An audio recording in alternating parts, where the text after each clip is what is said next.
एक बूढ़े भिखारी अनोखी कहानी।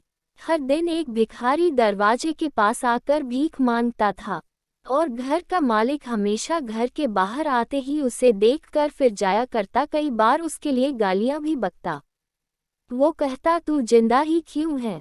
पूरी जिंदगी ऐसे ही भीख मांगेगा क्या? धरती का बोझ क्यों बना बैठा है? और कभी कभी उस भिखारी को गुस्से में वह धक्का भी मार दिया करता। इतना कुछ हो जाने के बावजूद अधिकारी के मुंह से सिर्फ यही निकलता कि भगवान भगवान तुम्हारे पापों को माफ करे। एक बार सेठ को धंधे में बड़ा नुकसान होने की खबर मिली। सेठ बहुत परेशान था कि तभी उसके दरवाजे पर वही भिखारी आया। गुस्से में अपना आपा खोते हुए सेठ ने उस भिखारी को पत्थर दे मारा।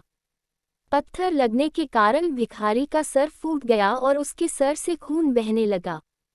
फिर भी दर्द से कराहते हुए भिखारी ने इतना ही कहा, भगवान तुम्हारे पापा को माफ करे। भिखारी वहां से चला गया। सेठ सोच में पड़ गए, भिखारी को पत्थर मारा फिर भी उसने सिर्फ प्रार्थना की। सेठ का गुस्सा शांत हुआ, शेर का मन शांत हुआ। भिखारी का रहस्य जानने के लिए सेठ ने भिखारी का पीछा करना शुरू कर दिया। भिखारी जहां जहां जाता सेठ उसके पीछे जाता। सेठ ने देखा कि कोई उसको खाना देता, कोई उसको मारता, कोई अपमानित करता तो कोई गाली देता। लोग भिखारी के साथ चाहे जैसा व्यवहार करते, लेकिन भिखारी सबके लिए एक ही प्रार्थना करता, भगवान तुम्हारे पाप माफ करें। अब रात होने को आई थी। भिखारी अपने घर जाने के लिए लौटा। वो अपने घर पहुंच गया, लेकिन सेठ अब भी उसका पीछा कर ही रहा था।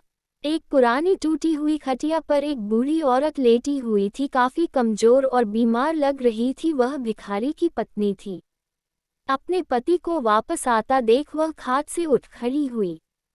पत्नी ने अपने पति के भीख वाले कटोरे में देखा, उसमें सिर्फ आधी बासी रोटी थी। उसे देखकर वह बोली, आज बस इतना ही मिला, और हाँ, आपके सिर से खून निकल रहा है, ये चोट कैसे लगी?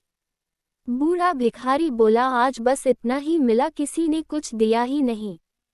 सब ने गालियां दी और एक नए पत्थर भी फेंकना, इसीलिए मेरा सर फट गया।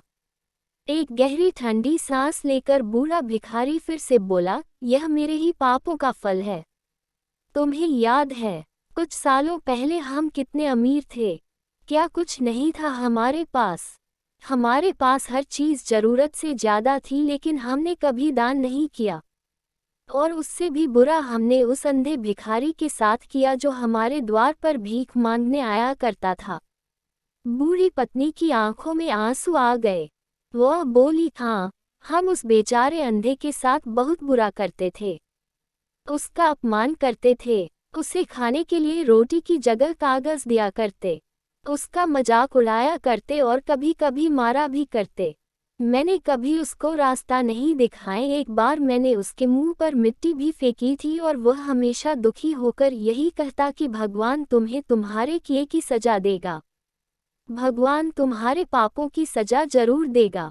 उसका श्राप सच हुआ और हम इस दुख भरी जिंदगी में आ गए। भिखारी बोला, हाँ, उसका श्राप सच हुआ, इसलिए मैं किसी को बददुआ नहीं देता। चाहे कोई मेरे साथ कैसा भी बर्ताव करे, मैं हमेशा उसके लिए प्रार्थना करता हूँ। मैं नहीं चाहता कि कोई भी हमारे जैसे जिंदगी का अनुभव करे, किसी को भी हमारे जैसे दुखों का सामना करना पड़े। वो नहीं जानते कि वह कितना बड़ा पाप कर रहे हैं, इसलिए अनजाने में हुए पाप की ऐसी सजा किसी को भी मिले, मैं नहीं चाहता। सेठ वहीं पर छुपकर यह सारी बातें सुन रहा था। अब उसे सब कुछ समझ में आ गया था।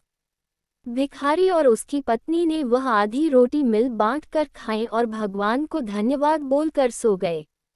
अगले दिन बड़ा भिखारी फिर से भीख मांगने गया। सेठ के घर के पास जाते हैं। सेठ ने पहले से गरम रोटी या उसके लिए निकाल कर रखी थी। उसे देते हुए सेठ विनम्रता से बोला, माफ कर दीजिए बाबा, उसे बहुत बड़ी गलती हो गई। बूढ़ा भिखारी बोला, भगवान तेरा भला करे। इतना कहकर वह आगे निकल गया।